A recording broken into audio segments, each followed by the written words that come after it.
Australia is committing the worst case of energy suicide, the most unnecessary self-sabotage that I've ever seen in my life. And honestly, this might sound hyperbolic, but I'm not trying to be hyperbolic. I'm being serious. Energy now is the number one existential threat, I think, to Australia, right? It is. We have jumped the shark so badly on this, and I fear literally for the future of the country if we keep going down this road. I mean, I fear for it for a whole bunch of reasons, but I think energy now is probably front and center. So, just as a quick, a quick primer in case you knew, the Albanese government has committed to a 82% renewable energy target by the end of the decade, and by 2050 we're supposed to be, so-called net zero, right? So emissions free. Impossible, not going to work. But anyway, and to get to 82% renewable energy target, we're going to basically shut down our baseload power. So our reliable baseload coal generators that have been running for generations on end, which have historically provided us with stable, reliable, and very cheap energy. Growing up, the electricity bill was a nothing burger, right? I remember growing up in Melbourne, and my mum's always very strong about turn off the lights, etc. But we always ran the heaters and all that sort of stuff. We had obviously cheap gas as well, but the energy bill was never an issue. Whereas now, it costs an absolute arm and a leg, and it's just getting worse and worse. And you got to ask yourself, why are we doing this when us as a country, we export 7 times more coal than we burn? I think the last time I said it was 6 times. It's actually 7 times more coal than we use ourselves. And we export 4 times more gas than we use ourselves. And we've also banned even looking at nuclear, despite the fact that we hold about 30% of the world's uranium reserves, and we could be totally energy self-sufficient. But we've banned going down that road, despite the fact that the UK is now going down that road. They've already got some nuclear reactors. They're going to build more. Canada's building more. Everywhere else in the world's going down this road except for us, and I think New Zealand. And it's just moronic. What are we doing here? So I've got some charts here, Martin, just to show the idiocy of Australia's net zero approach. And I showed some of this last time. I've got some new stuff as well. The chart on the top left plots Australia's carbon emissions against other major countries, right? Now, obviously, Australia's a rounding error. We're about 1% of the world's carbon emissions. We've actually reduced our share from about 1.5% in 2000 to 1.1% currently, right? China is about 31.5%, or end of 2023 it was 31.5% of the world's carbon emissions. You can see by that chart that China has just gone through the roof. India is expanding at a rapid pace. Everyone else is pretty much coming down or flat like Australia. I've got a chart just next to that in the middle, top middle. Now, this is by a guy called Robert Bryce, who's a US energy expert. He gave an absolutely brilliant talk a couple of weeks back, which I've taken some charts from there. It's fantastic. All the data is from the International Energy Agency, from reputable sources. And it just shows there, this is the top middle chart. It plots, China and India have increased their carbon emissions from the year 2000, China and India combined from 18% to 40%. Australia's cut theirs from 1.5% to 1.1%, right? The US has cut theirs, the whole developed world's cut theirs. Us as a rounding area on the world stage, who sells its coal to China and India, is saying that we must ourselves get abandoned coal, right? This is moronic stuff. China and India have about 1,400 coal-fired generators. Australia has 18. They are expanding their coal-fired generators every single year. I've got a chart over the page I'll show you in a sec. China burns 30% more coal than the rest of the world combined. That's the chart on the bottom left, if you want to check that. The chart in the bottom middle shows the change in carbon emissions in the 6 largest economies between 2000 and 2023. Look at China and India. They have ramped their carbon emissions like no tomorrow, whereas the developed world has cut theirs, right? This is ridiculous. So we're going to shoot ourselves in the foot. We're going to not use our coal when we literally export 7 times more coal than we use ourselves. At the same time as we sell that coal to China, China and India are also digging up their own coal at an increasing rate to burn themselves. What are we doing here? This makes no sense. Now, the chart on the left, this is from a post that Tarek Brooker is going up in Macro Business tomorrow. But it's not from him, but it shows the new coal-fired power plants that were added in 2024 versus the ones that were shut down. So green is the ones shut down, red are the ones added. You can see that China and India have expanded a massive amount of coal-fired generators, right? Whereas the developed world has basically shut theirs down. So we're all making sacrifices. We're cutting down our coal. Where, by we I mean not just Australia, it's also the other developed countries. While China and India are going absolutely gangbusters, burning coal like you wouldn't believe. They're now spending as much on new coal plants, this is the top middle chart, as the entire world is spending on gas plants. They're adding, they're also building nuclear plants, good on them, but they're not building nuclear plants nearly the rate that they're building coal plants. They're building coal-fired generators 5 times quicker than they're building nuclear plants. Nuclear plants are great because they're zero emission. So, I've got a chart there at the top right on the coal-fired generation, China, India, Australia, etc. It's just Australia is such a rounding error in this stuff, whilst these countries are going absolutely hog wild on burning coal. And you've got to ask yourself, why are we committing energy suicide? Right. So I've got some charts, beautiful charts here. The middle one's there. Again, Australia's coal production versus domestic coal use between 2000 and 2023. We've ramped up production. We're selling it. We're selling a lot of that to China and India. We're consuming less of it. The chart just below that, the bottom middle chart is a longer term chart, goes all the way back to the 70s. The grey is the exports of coal. The yellow is the consumption of coal. Again, we're selling 7 times more coal than we're using ourselves. How about a logical person would say, instead of shutting down your baseload coal generators, right, and going down this stupid renewable path that doesn't deliver energy when you need it and is uber expensive, how about we just export a tiny bit less coal and burn it ourselves and actually open up a few more coal generators and give ourselves stable, reliable 24/7 power? And even better than that, while we're doing that, why don't we then build a few nuclear generators? Because nuclear generators are the cleanest source of energy, right? Not only are they zero emission, which is what the net zero heroes want, but they also have the lowest environmental footprint because they are the most energy dense. Now, I'll just say this, Martin. One nuclear generator is about the size of one Bunnings warehouse, right? So that gives you sort of the everyone goes to Bunnings, so you can picture that size. That's one nuclear generator. You've got one set of transmission lines. That is your environmental footprint on a nuclear power plant, right? Yeah, yes, they use water, but so does coal, etc. But their environmental footprint, how much land use they use, is tiny. It is the most energy dense form of power.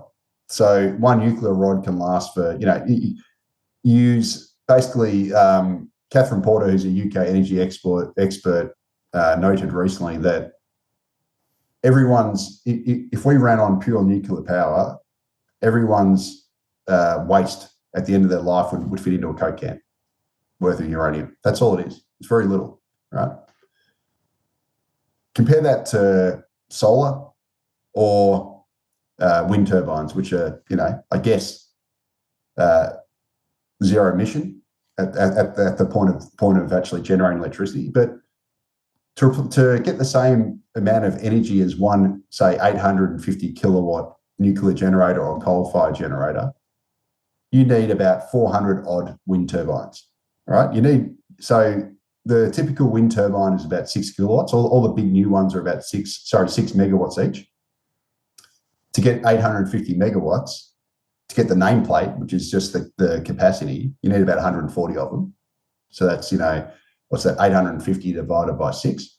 Problem with it is wind only has a capacity factor of about 30%. So what that means is that if it's a 6 megawatt wind turbine, so that's the maximum it can produce, on average, you only get 30% of that because often wind it's not windy, right? So often you have, still periods, whatever.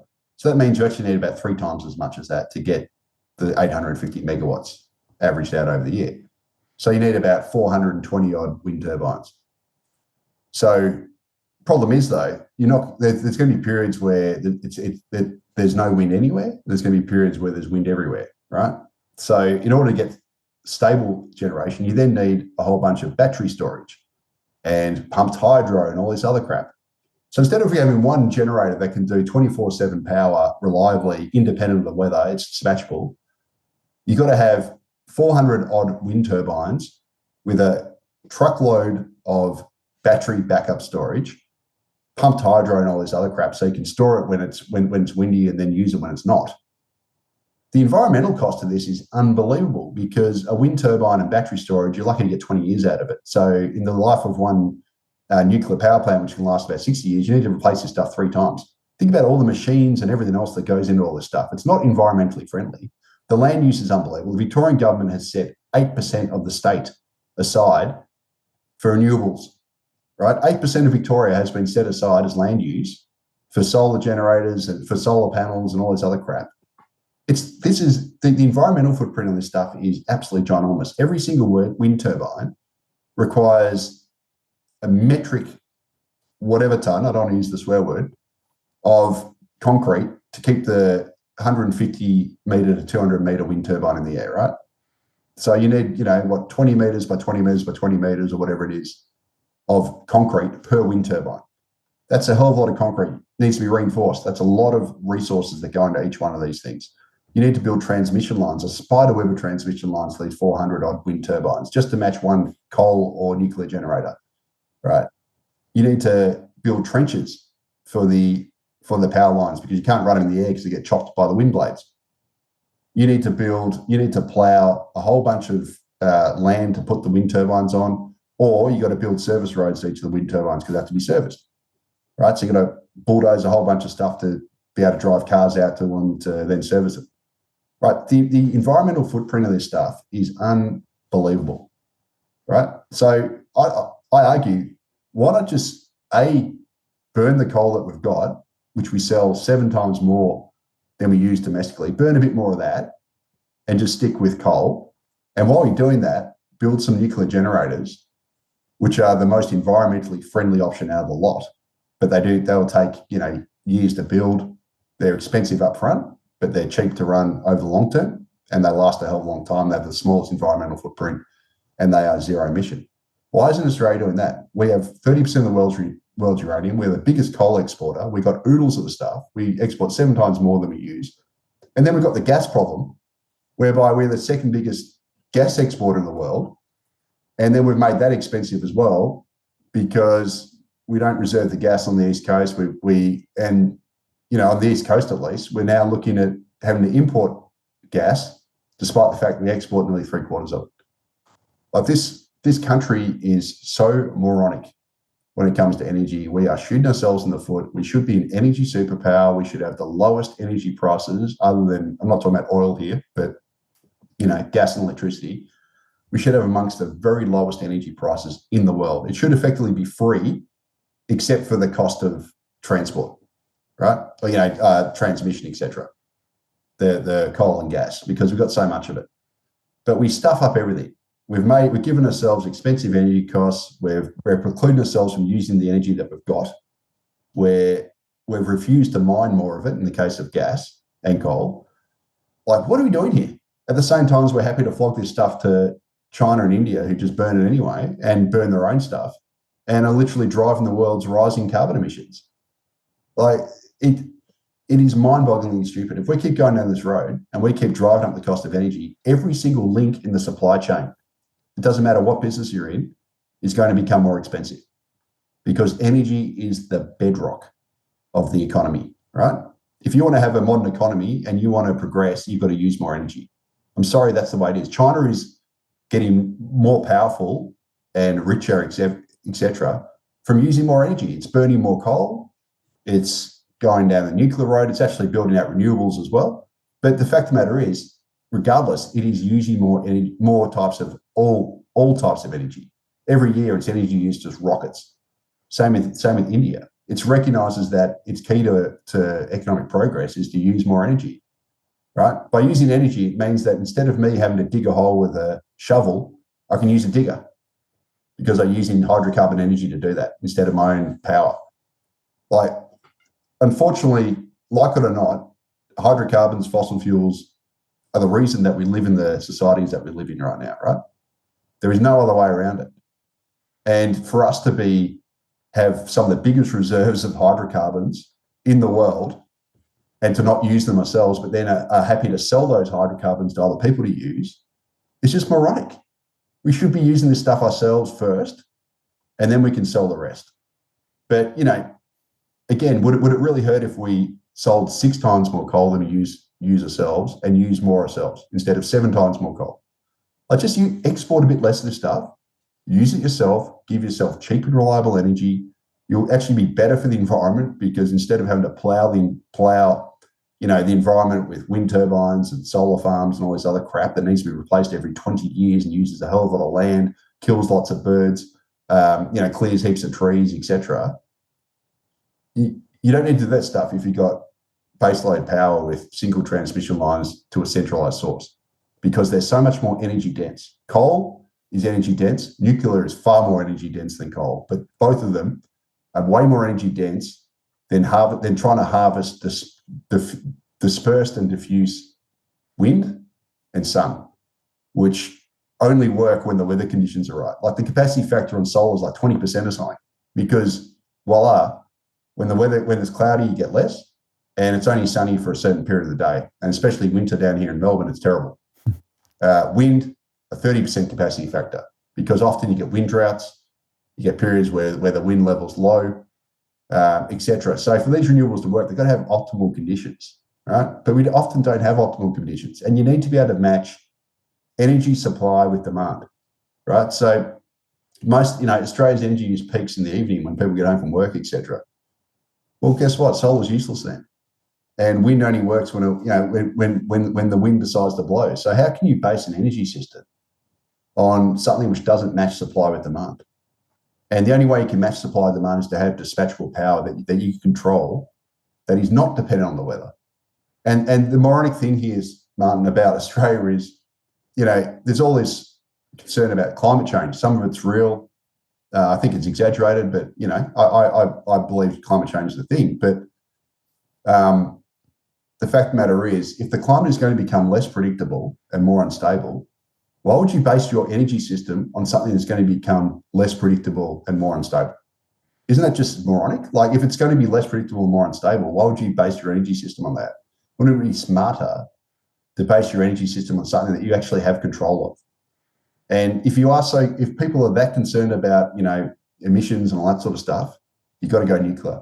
And if you care about the environment and you care about having stable and reliable power and you care about emissions, nuclear is the only option that does all three.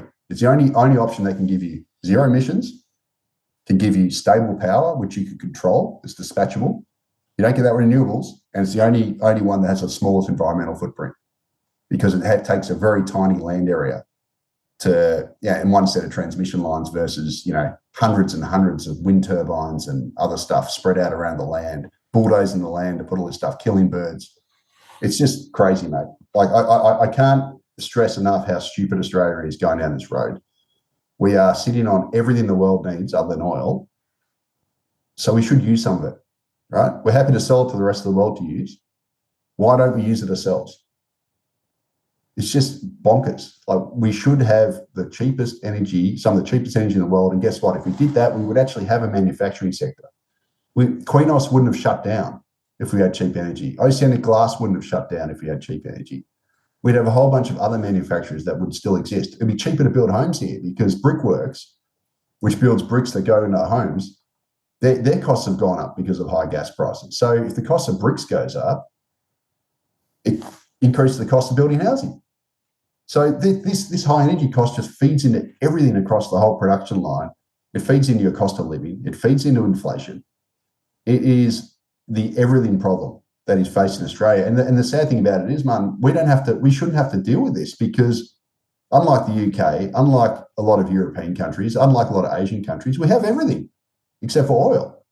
So if we have all this stuff, it should be cheap because we've got an abundance, we've got an oversupply of all the stuff that you need to create energy, but we decide not to use it at the same time as we're happy to sell the same energy to other countries to use, like China and India, and just burn it. Why not burn it ourselves first? It's just